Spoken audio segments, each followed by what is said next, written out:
पोल्टू दादा जब गिरवी ताई को लेकर दुर्गा देवी के सामने आते हैं तो अहाना द्वारा गहने गिरवी रखने का राज सबके सामने खुल जाता है। आने वाले ट्रैक में दिखाया जाएगा कि अहाना और बाकी तीनों बहुएं मिलकर जन्माष्टमी का भव्य आयोजन करती हैं।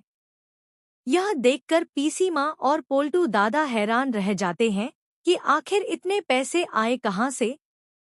इसी बीच पोल्टू दादा को याद आता है कि उसने अहाना को गिरवी ताई के घर के पास देखा था।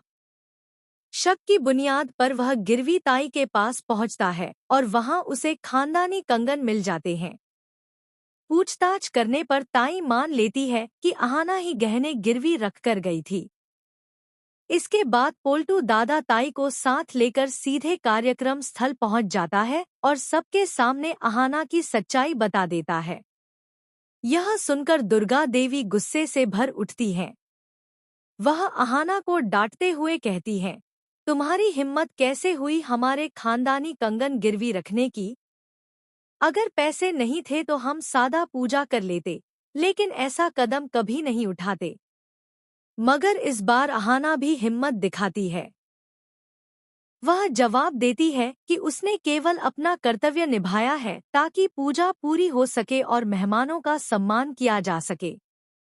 वह भरोसा दिलाती है कि जल्द ही अपने गहने वापस लेकर आएगी और सारा कर्ज चुका देगी।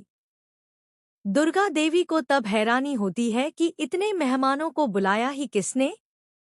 अहाना सच उजागर करती है और पीसी माँ का नाम सामने लाती है। अब दुर्गा देवी को अहाना की मजबूरी समझ आती है। इसके बाद दुर्गा देवी का सख्त रूप दिखाई देता है। वह साफ कह देती है कि अब से किसी बेटे की नहीं सुनेगी और सबको अपना हक देना ही होगा। वह गिरवी ताई को पैसे लौटाकर अहाना के कंगन वापस ले लेती है। हालांकि दुर्गा देवी नाराज होती है कि अहाना ने बिना बताए पूरे मोहल्ले को बुला लिया, लेकिन उसकी नीयत और ईमानदारी देखकर धीरे धीरे नरम पड़ जाती है। अब सवाल यह है कि क्या दुर्गा देवी अहाना को पूरी तरह माफ कर देंगी या उनके दिल में थोड़ी नाराजगी बनी रहेगी? जुड़े रहिए, क्योंकि बड़े घर की छोटी बहू की कहानी में अभी कई दिलचस्प मोड़ आने बाकी हैं।